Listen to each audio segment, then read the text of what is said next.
राहुल गांधी का बिहार में कोई औकात नहीं है कांग्रेस पार्टी का। ये राहुल गांधी और कांग्रेस पार्टी बिहार में राजद के पिछलग्गू दल हैं, जंगल राज के सपोर्टर हैं। ये लोग क्या बोलेंगे? राहुल गांधी को कौन सीरियसली ले रहा है? क्या बात है प्रशांत किशोर जी, आज तो बड़ा ज्ञान पेला जा रहा है। कौन है प्रशांत किशोर? अब मैं आपको बताता हूँ। 2014 में भाई साहब ने लोकसभा चुनाव में भारतीय जनता पार्टी के लिए चुनाव प्रचार किया और उनकी जीत दिलाने में मदद की। अब आगे ध्यान से सुनिएगा। 2015 में भाई साहब पहुंच गए बिहार। वहां पर जेडीयू और आरजेडी गठबंधन में चुनाव लड़ रही थी, तो इन भाई साहब ने जेडीयू और आरजेडी के लिए प्रचार किया। उसी आरजेडी के नेता के लिए जिसको आजकल ये नौवीं फेल बताते हैं, तेजस्वी यादव, और उसी नीतीश कुमार के लिए जिसको ये कहते हैं कि नीतीश कुमार ने बिहार का बंटाधार कर दिया। उसके बाद 2017 में भाई साहब पहुंच गए कांग्रेस के पाले में और उन्होंने उत्तर प्रदेश, पंजाब चुनाव में कांग्रेस पार्टी का साथ दिया, उनके लिए कैंपेन किया। 2019 में भाई साहब पहुंच गए ममता बनर्जी जी के पास टीएमसी के लिए, फिर जगन मोहन रेड्डी जी के पास वाईएसआरसीपी पार्टी के लिए आंध्र प्रदेश की, उनके लिए चुनाव प्रचार किया। जब यहां पर मन नहीं भरा तो 2020 में ये दोबारा पहुंच गए जेडीयू यानी नीतीश कुमार के पास और उनकी पार्टी में बन गए उपाध्यक्ष। अब नीतीश कुमार से इनकी बनी नहीं तो इन्होंने क्या काम किया, पार्टी से तो ये निकल गए, लेकिन इनकी जो कैंपेन यानी प्रचार वाली एजेंसी थी आईपैक, वो जेडीयू के लिए प्रचार करती रही क्योंकि पैसे कमाने थे।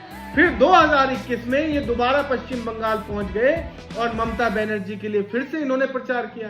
फिर 2021 में ही तमिलनाडु विधानसभा में इन्होंने डीएमके के लिए कैंपेन किया, प्रचार किया। फिर 2021 में ही असम विधानसभा चुनाव में इन्होंने कांग्रेस और एआईयूडीएफ गठबंधन के लिए प्रचार किया। फिर 2022 में इन भाई साहब ने सपा को भी नहीं छोड़ा और उनके लिए भी प्रचार किया। यानी घाट घाट का पानी पीने के बाद और हर पार्टियों से चंदा कैंपेन के थ्रू पैसा कमाने के बाद जब इनके पास पैसा आ गया तो इन्होंने सोचा कि अब मैं खुद चुनाव में कूद जाता हूं। तो फिर इन्होंने चुनाव में आते ही इन सभी पार्टियों को भ्रष्ट बताना शुरू कर दिया, जिनका कैंपेन कर करके, जिनका प्रचार कर करके इन्होंने हजारों करोड़ रुपए कमाया था। और उसके बाद ये कहने लगे तेजस्वी के यादव को कि ये तो नौवीं फेल है। जिस नीतीश कुमार के लिए 2-2 बार प्रचार किया उनको कहने लगे इसने तो बिहार का बंटाधार कर दिया। राहुल गांधी को कहने लगे इनकी कोई औकात नहीं है, इनको कोई पूछता नहीं है। तो पूछता नहीं है तो ये तस्वीरें देख लीजिए प्रशांत किशोर जी।